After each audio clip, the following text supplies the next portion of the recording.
नमस्कार दोस्तों, SRH कहानियां में आप सभी का स्वागत है। आज मोक्षदा एकादशी व्रत कथा का पाठ करेंगे। महाराज युधिष्ठिर ने कहा, हे भगवान, आप तीनों लोकों के स्वामी, सबको सुख देने वाले और जगत के पति हैं। मैं आपको नमस्कार करता हूँ।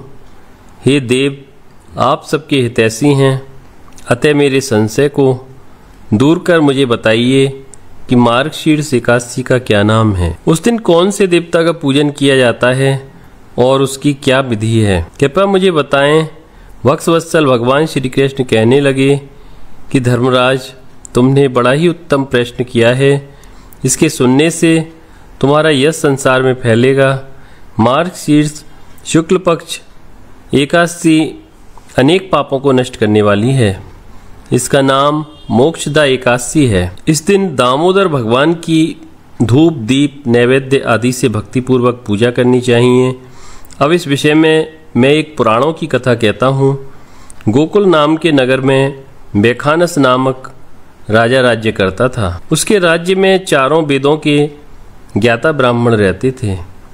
वह राजा अपनी प्रजा का पुत्रवत पालन करता था। एक बार रात्रि में राजा ने एक स्वप्न देखा कि उसके पिता नरक में हैं। उसे बड़ा आश्चर्य हुआ। प्रातः वह विद्वान ब्राह्मणों के पास गया और अपना स्वप्न सुनाया। कहा, मैंने अपने पिता को नरक में कष्ट उठाते देखा है।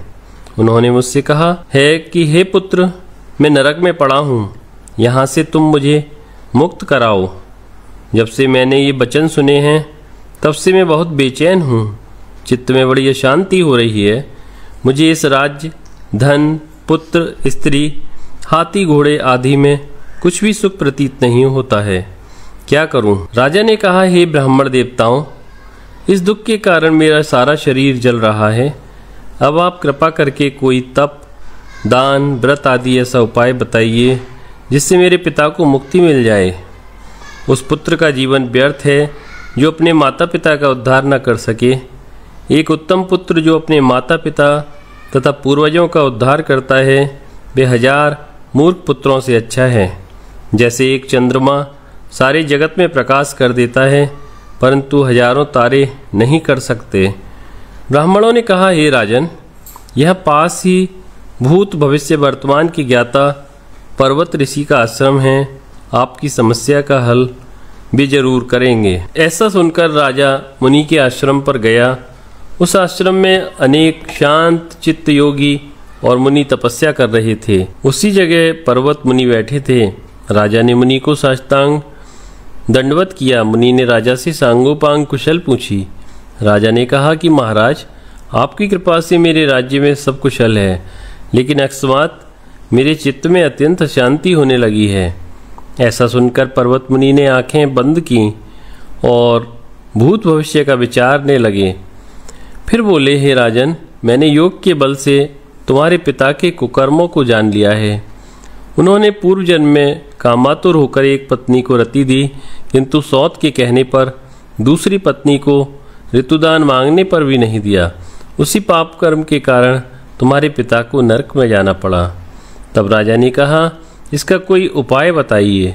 मुनि बोले, हे राजन, आप मार्गशीर्ष एकादशी का उपवास करें और उस उपवास के पुण्य को अपने पिता को संकल्प कर दें। इसके प्रभाव से आपके पिता की अवश्य नरक से मुक्ति होगी। मुनि के वचन सुनकर राजा महल में आया और मुनि के कहने के अनुसार कुटुंब सहित मोक्षदा एकादशी का व्रत किया। इसके उपवास का पुण्य उसने पिता को अर्पण कर दिया। इसके प्रभाव से उसके पिता को मुक्ति मिल गई और स्वर्ग में जाते हुए वो पुत्र से कहने लगे, हे पुत्र, तेरा कल्याण हो। यह कहकर स्वर्ग चले गए। मार्गशीर्ष मास की शुक्ल पक्ष की मोक्षदा एकादशी का जो व्रत करते हैं, उनके समस्त पाप नष्ट हो जाते हैं।